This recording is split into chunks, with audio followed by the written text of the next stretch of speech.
Good morning आप सभी को। नमस्ते, प्रणाम, गोड़ लागतनी। आज का ब्लॉग बहुत ही इंटरेस्टिंग होने वाला है, तो आप लोगों का स्वागत है आज के नए ब्लॉग में। हमारे नए ब्लॉग में बने रहे।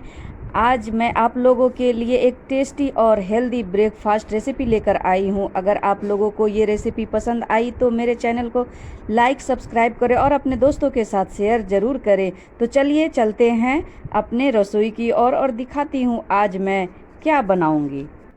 आज मैं बनाने वाली हूँ स्टीम कॉर्न ब्रेकफास्ट। इसे मैंने रात में भिगो दिया था और मैंने इसे उबाल लिया है। कॉर्न को उबालने के बाद अब मैं इसमें थोड़ा सा तड़का लगाऊंगी, जिसके लिए मैंने प्याज लिया है और हरी मिर्च है, और ये जो टोमेटो है, टोमेटो की मैं प्यूरी बना लूँगी। इसे मैं अच्छे से पीस लूँगी।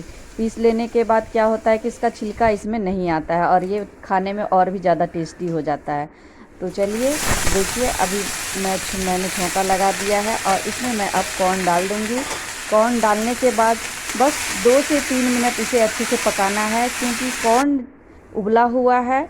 इसमें किसी भी तरह की कोई मसाला इस्तेमाल नहीं करनी है। अगर आप लोगों को इसको टेस्टी बनाना है तो आप इसमें आमचूर पाउडर मिक्स कर सकते हैं, लेकिन मैंने किसी भी तरह का कोई मसाला ऐड नहीं किया है। थोड़ा सा जीरा पाउडर डाल दूँगी, जो खाने में थोड़ा सा टेस्ट को और भी बढ़ा देगा।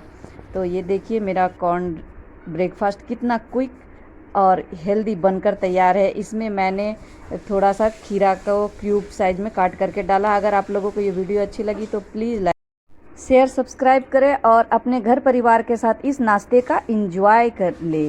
ये बहुत ही हेल्दी है, बच्चे बूढ़े जवान सब इसे खा सकते हैं। तब तक के लिए बाय बाय।